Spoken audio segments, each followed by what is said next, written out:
Hey, what's up, guys? This is Brad with Despite Fitness, and it is October 31st. So, happy Halloween. Hope everyone had a good, safe evening full of candy and good times and whatever else. I've got several pumpkins full of candy laying around the house, and now we got to figure out what we're gonna do with because there's no way we're gonna eat it all. But wanted to make a video, and it isn't about Halloween. It's something that might be a little bit unpopular, and I kind of thought on it and stewed on it for a while about whether or not to put this to video or not, and talked to some friends, and my friends thought, nah, you shouldn't. But the more I thought on it, the more I want to, and then I'll explain why as we go. But if you follow me now, at least for the last little while, you're probably tracking that I'm getting ready to go to Las Vegas this weekend. I fly out to go compete for the IPL World Championship, and there is this mixture of excitement and abject terror that's just coursing through me pretty much at every moment. And so that's kind of the unpopular thing, is, I guess, maybe potentially, is I want to talk about how absolutely freaking terrified I am, and put it out there. And so my unit has done a lot to support me, and has been pretty energetic in helping me out. And they put together a little article, that kind of highlighted some of my efforts. And so there are lots of people who are very aware of what I'm up to. So I'm getting a lot of questions because, most folks know that I'm getting ready to go. So they're asking me, hey man, how you doing? Are you ready? All that, they're just great supportive stuff. And, a buddy of mine, Dennis, I don't know if you still watch these or not, but a buddy of mine, Dennis, came up with this the other morning, and he asked me how I'm feeling.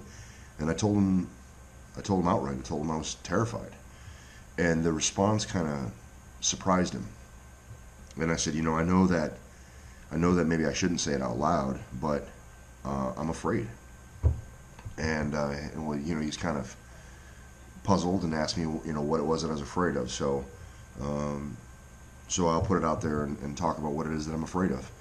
And I guess my hope is that maybe by acknowledging it, I can get myself into a proper frame of mind to move past it. So kind of going through the gamut, here are the things that I'm really afraid of. I think first and foremost, I'm terrified of getting hurt again.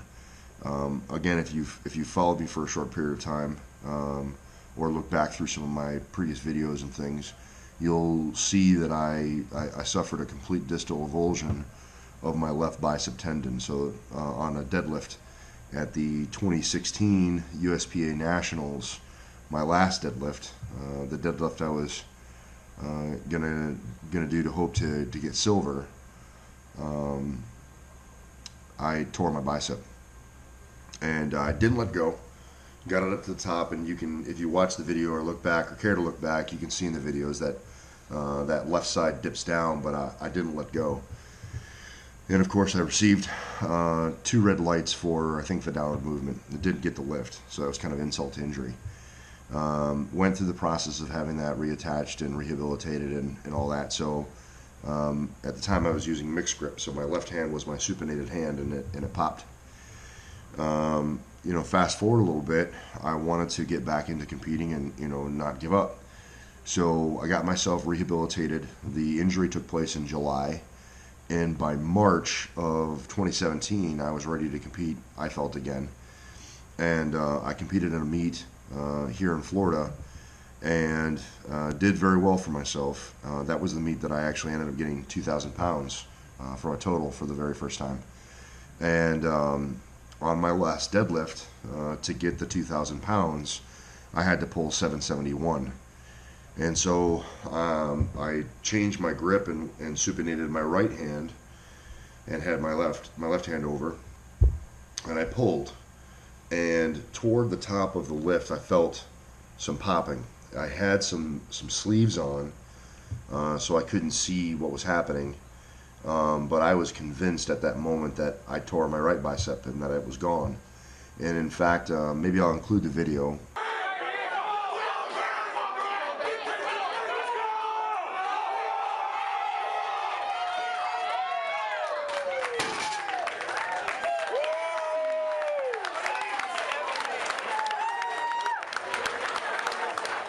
Good lift for Brad. Our last lifter of the day.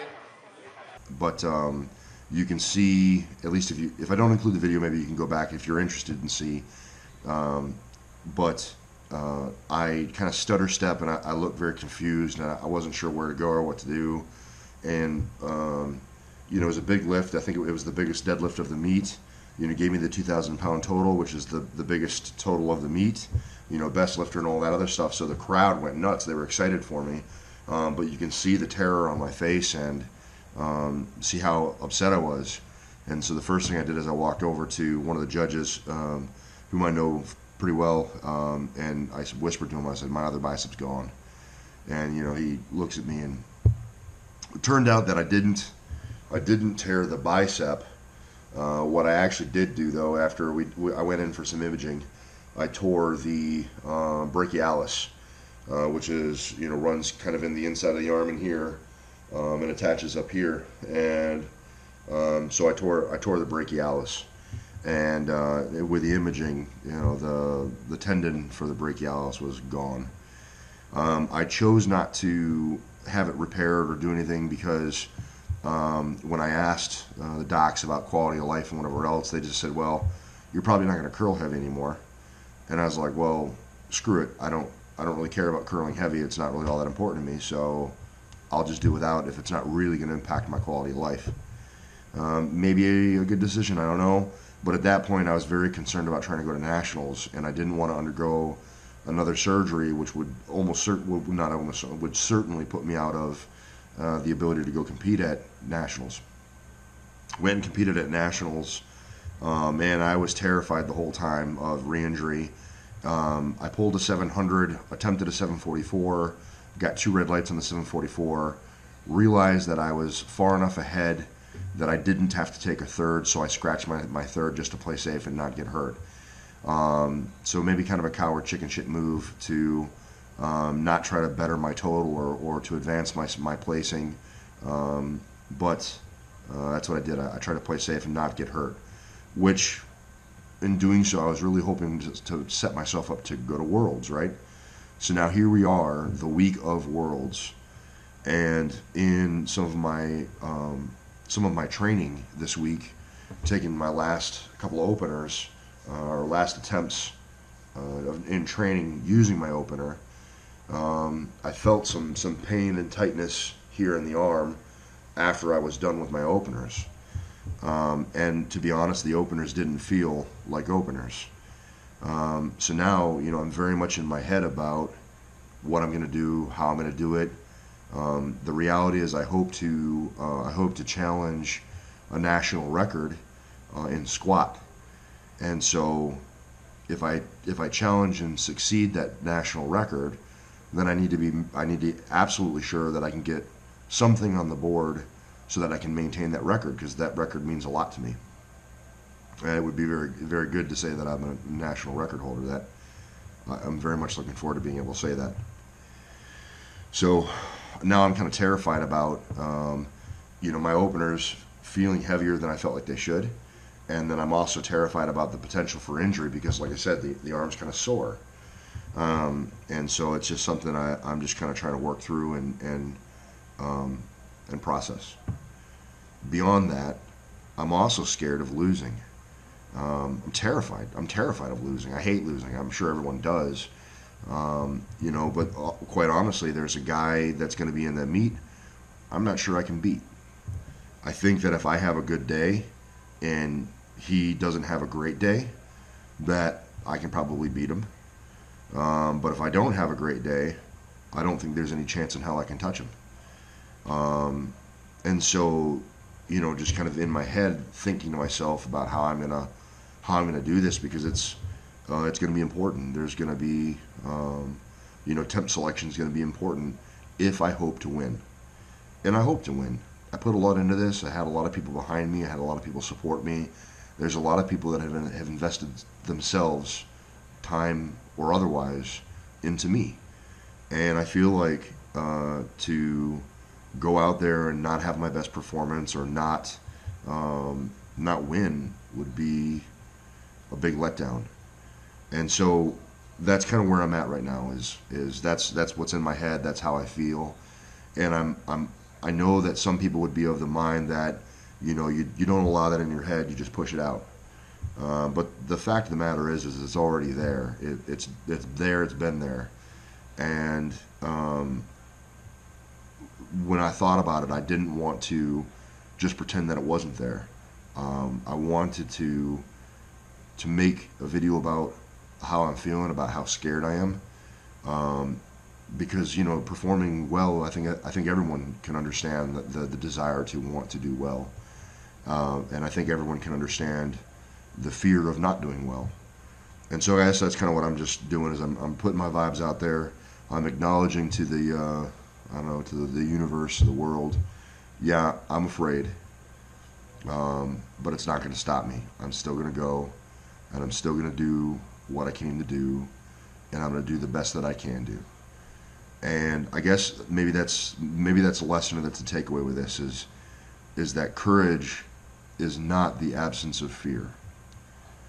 Courage is doing doing that thing, I think, despite the fear, right? And that is the whole motto of the channel, is despite.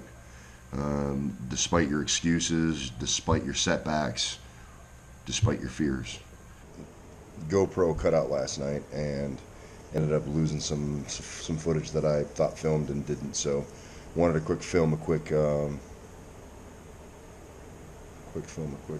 I wanted to film a quick exit for the video, and just thank you for tuning in and checking out the video. I hope that me kind of opening up and being honest and describing some of the fears that I have going into this meet is something that relates and resounds with you as a new lifter, as an experienced lifter, male, female. I think that everyone experiences anxiety, and I think that everyone processes it in different ways. And it's easy to look at some of the best lifters in the world and just look like it's just another day in the office, and they seem to do it so fluidly. But I bet deep down there's fear and anxiety and all that stuff in those guys too, and gals. I just wanted to make a video and be honest about mine. Put it out there, acknowledge it, and then help myself process it so that I can go forward and attempt to achieve my goals. And anyway, like I said, that's it. That's the video. So again, guys, I appreciate you checking it out. I want to say a big thank you for a lot of folks jumping onto the channel very recently. I am ecstatic that